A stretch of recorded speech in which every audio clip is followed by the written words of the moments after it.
అందరికీ నమస్కారం. సో ముందుగా ఈ అన్వేష్ గడి మీద కోపం అంతా హైప్ బటన్ మీద సబ్స్క్రైబ్ బటన్ మీద చూపించేయండి. ఈ నా అన్వేషిని అక్క మళ్ళీ మొదలెట్టింది. నేను ఆల్రెడీ చెప్పాను, అక్క మళ్ళీ మొదలెడితే మళ్ళీ వాడిని వేసుకోవడానికి నాలాంటోడు ఒకడు వస్తాడు అనేసి మళ్ళీ తిరిగి వచ్చా. అక్క ఆల్రెడీ ఒప్పుకుంది. 14 years అమ్మాయిని లోపలికి తీసుకెళ్లి ఏం చేసావని అడిగితే నువ్వు అనుకున్నదే అనేసి అందగా. కానీ ఇప్పుడు ఏమీ తెలియని పత్తిత్తిలాగా తను నా చెల్లి అంటుంది అక్క. అరే నువ్వు చెల్లి అనే భావంతో ముందల నుంచే ఉన్నట్లయితే నువ్వు ముందలే ఆ అమ్మాయిని తీసుకెళ్లి ఏ ఫుడ్డో తినిపించి నువ్వు ఏదైతే బట్టలు కొనిపించానన్నావో అవన్నీ ముందలే చెయ్యాలరా. మరి ఎందుకురా రూమ్ దాకా తీసుకెళ్లిపోయి రూమ్ తీసుకుని వాళ్ళకి డబ్బులు కట్టి తనని రూమ్ లోకి తీసుకెళ్లి ఆ తర్వాత నంగనాచి కథలు చెప్పి కొన్ని మంచి మాటలు చెప్పి నేను ఈ పిల్లని పంపించేస్తున్నాను అనేసి నెక్స్ట్ రోజు, ఆ రోజు కూడా కాదు నెక్స్ట్ రోజు వీడియో తీసి మళ్ళీ వేరే బట్టలు వేసుకుని తను నేను పంపించాను అనేసి చెప్తే నమ్మడానికి మా చెవుల్లో ఏమన్నా ఫ్లవర్స్ ఉన్నాయి అనుకున్నావరా?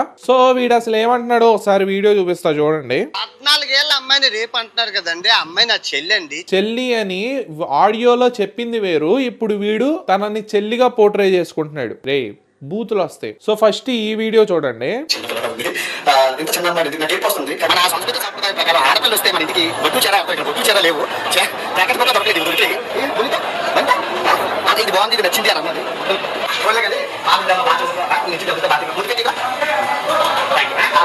వీడు చెల్లి అంటున్నాడు, మళ్ళీ ముద్దెందుకురా నీకు? బుగ్గ మీద అది కూడా ఎందుకురా? నంగనాచి కథలు ఎందుకురా చెప్తున్నావు? ఒకవేళ చెల్లి అనేసి ముందలే వీడు అనుకున్నాడు అనుకో, మామ వీ రూమ్ దాకా ఎందుకు తీసుకెళ్ళాలి? రూమ్ ఎందుకు బుక్ చేసుకోవాలి? దానికి డబ్బులు ఎందుకు కట్టాలి? ఫస్ట్ మళ్ళీ మనకెందుకు నంగనాచి కథలు చెప్పాలి? సో వీడు ఇన్ని అంటున్నాడు కదా, ఒక్కసారి ఒక ఆడియో వినిపిస్తా, దాన్ని బట్టి మీరే అర్థం చేసుకోండి. మైనర్ అమ్మాయిని రూమ్ లోకి తీసుకొని పోయినావు, దాన్ని రూమ్ లోకి ఎందుకు తీసుకుపోయినావు? నేనేమనుకుంటున్నా అంటే రూమ్ లోకి ఎందుకు తీసుకెళ్ళాడు? అదే నువ్వేమనుకుంటున్నావు, అదే నీ మనసులో ఏమనుకుంటావు అదే నువ్వేమనుకుంటున్నావో అదే. ఒకవేళ నేనేం చేయలేదు అనేసి ఈ ఆడియోలో చెప్పొచ్చు కదా, సేమ్ అమ్మాయి కదా, అక్కడ అమ్మాయి ఏదైతే ఉందో ఇక్కడ అదే అమ్మాయి, వెనుంజుల అమ్మాయి. సో ఇప్పుడు ఖండిస్తున్నప్పుడు అప్పుడు అలాగే ఖండియాలి కదా ఈ ఆడియో దాంట్లో. అరే నాకు చెల్లిరా అది, నేనేం చేయలేదురా, బట్టలు కనిపించేసి పంపించేశాను అనేసి నువ్వు చెప్పాలిగా. నేను రూమ్ లోకి తీసుకెళ్లి పని చేశాడు అనుకుంటున్నా. నీ మనసులో నువ్వేమనుకుంటున్నావు అదే అదే కల్చర్, అదే కల్చర్ రా. డబ్బులుంటే ఆ కొకేను గట్ట ఇప్పుడు జగన్నాథ్ గారు మీరు అంతా తాగకండి, తాగితే మటుకుపోతారు. ఇక్కడ జస్ట్ 300 rupees కే దొరుకుతుంది. ఫ్లైట్ వేసుకొని రండి, ఇక్కడ తాగేసి నేను 4 సెలబ్రిటీలకి ఇన్ఫర్మేషన్ ఇచ్చిన. సో వీడు ఇండైరెక్ట్ గా డ్రగ్స్ ని కూడా ప్రమోట్ చేస్తున్నాడు. ఆల్రెడీ మీరు ఆడియోలో చూడొచ్చు. కొకేన్ ఇవన్నీ ఇక్కడ 300 rupees కే దొరుకుతాయి. నేను ఆల్రెడీ 10 మందికి సజెస్ట్ చేశాను, మీరు కూడా రండి, మీరు కూడా వచ్చి ఆస్వాదించండి. సో వీడియోలో చెప్పింది ఒకటి, ఇక్కడ జరిగేది ఒకటి. వీడియోలో చెల్లి, అక్కడేమో నువ్వేమనుకుంటున్నావో అది ఏంటది. ఆల్రెడీ తర్వాత కూడా అతను చెప్పాడు, నేనైతే వేసావు అనుకుంటున్నా అనేసి అన్నాడు. నువ్వేమనుకుంటున్నావో అదే అన్నాడు. డైరెక్ట్ గా ఒప్పేసుకున్నట్లే కదా. ఇంకెక్కడ 100% డైరెక్ట్ గా ఎక్స్పోజ్ అయిపోయినప్పుడు నువ్వు మళ్ళీ చెల్లి అనేసి ఎట్లా పోర్ట్రే చేస్తావురా? నువ్వు ఇంకా సిగ్గుమాలిన పల్లెరా అది. అన్వేష్ 14 సంవత్సరాల పిల్లని చేసావు కదా, దాన్ని మానభంగా ఉంటారు. ఓకే, అరే అమ్మాయి నా చెల్లి. సో వీడు చెయ్యాల్సిన లంగా పనులన్నీ చేశాడు, మళ్ళీ డైరెక్ట్ గా తను నా సిస్టర్ అనేసి పోర్ట్రే చేస్తున్నాడు. అరే దీనికంటే మహాపాపం ఇంకోటి లేదు. నువ్వు తర్వాత పైకి పోయిన ఈ యమధర్మరాజు ఎడం చెప్పించుకుని కూడా ఎత్తాడు నిన్ను, సిగ్గుమాలినదవా. నువ్వు దాన్ని రేపని చిత్రీకరించో, బత్తాయి నా కొడక. ఏదైతే ఆంజనేయ స్వామి మీద లేదంటే సుబ్రహ్మణ్య స్వామి మీద ఒట్టేసి నేను బూతులాడను అనేసి అన్నావో, బత్తాయి నా కొడక అనేసి మళ్ళీ బూతులాటలాడి ఆ ఒట్టికి కొంచెం కూడా రెస్పెక్ట్ ఇవ్వకుండా మళ్ళీ మాట తప్పి మళ్ళీ మా దేవుళ్ళని కించపరిచావు కదరా. అన్వేష్ సీరియస్లీ చెప్తున్నా, నీకంటే లంగగండి నేను అసలు ప్రపంచంలో చూడలేదురా. నికాసైన తెలుగుని అందులోని భారతీయుని నాకెంత ఉండాలరా? మర్చిపోయావా?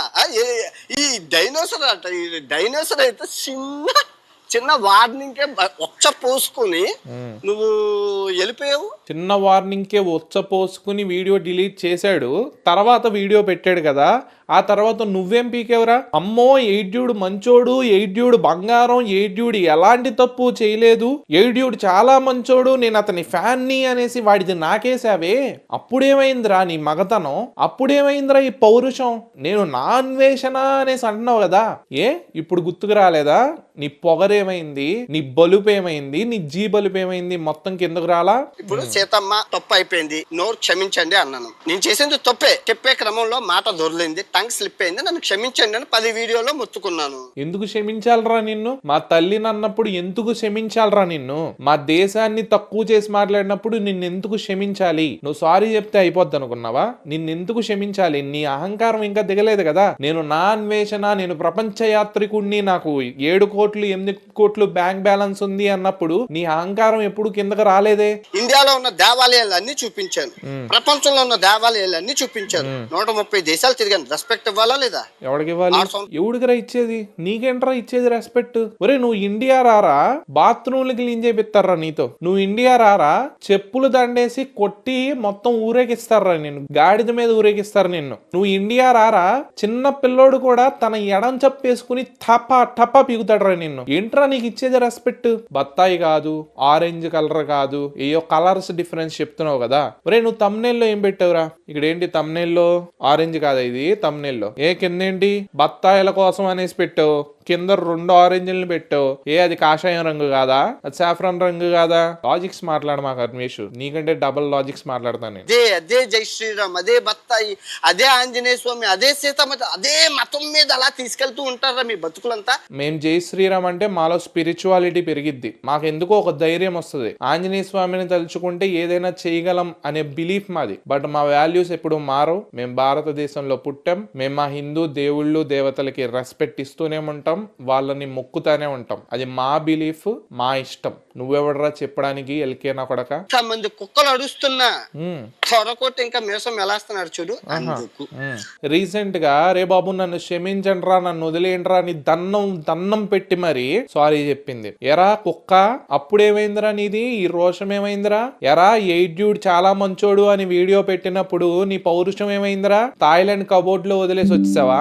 అరే ఏంటో బత్తాయి, నారింజ. బత్తాయి అంటే స్వీట్ లెమన్. ఏది ఇంగ్లీష్ లో అడిగారు కదా బత్తాయి అంటే ఏంటని. బత్తాయి అంటే ఆంజనేయ కదరా, బత్తాయి అంటే స్వీట్ లెమన్. అండ్ ఆరెంజ్ అంటే నారింజ. బత్తాయి అంటే స్వీట్ లెమన్ అన్నాడు, గ్రీన్ కలర్ లో ఉంటది స్వీట్ లెమన్, మనకు అందరికి తెలుసు. బట్ తమ్నేల్లో వాడేం పెట్టాడు? ఆరెంజ్ పెట్టాడు. ఆ మాత్రం మైండ్ సెన్స్ ఉండదా మాకు? ఆ మాత్రం కళ్ళు కనబట్టలేదా? మా కళ్ళు అన్ని పోయినాయా? రీచ్ కోసం బత్తాయిల్ని నువ్వు నీ తమ్నేల్లో పెట్టచ్చు, ఎందుకురా ఆరెంజెస్ ని నీ తమ్నేల్లో పెట్టావు? అవి సాఫ్రాన్ రంగు కాదా? అవి కాషాయం రంగు కాదా? చెప్తున్నా 2026 నా ఎజెండా. నేను ఒక పక్క మూవీ కంటెంట్ చేస్తూనే ఉంటా, నేను రివ్యూస్ ఇస్తానే ఉంటా, కానీ ఈ మధ్యలో గ్యాప్ ఉంటది, కొంచెం గ్యాప్ అటు ఇటు ఉంటది. ఈ మధ్యలో ఇలా మాట్లాడే నా లంగా కొడుకులందరికీ బుద్ధి చెప్తా. నెక్స్ట్ ప్రశ్న నువ్వు వస్తావు, తర్వాత తులసి చందు నీ మీద ఒక సపరేట్ వీడియో చేస్తా, చాలా బాగుంటది. ఇంకా చాలా మంది ఉన్నారు ప్లేయర్స్ అందరూ వస్తారు, అందరికీ ఒకేసారి రౌండ్ దిగిపోద్ది. ఎవరైతే మన హిందూ ధర్మాన్ని తక్కువ చేసి మాట్లాడే ప్రతి ఒక్కరికి ఎట్లా ఉండదంటే ఫుట్బాల్ ఆడేసుకుంటారా. అండ్ నా పేరు గుర్తుపెట్టుకో, శ్రీకాంత్ వేనం. చూసుకుందాం. That's it guys. ఇంకా ఎవరైనా సబ్స్క్రైబ్ చేసుకోకపోతే మేక్ షూర్ టు సబ్స్క్రైబ్. ఉంటా, బై.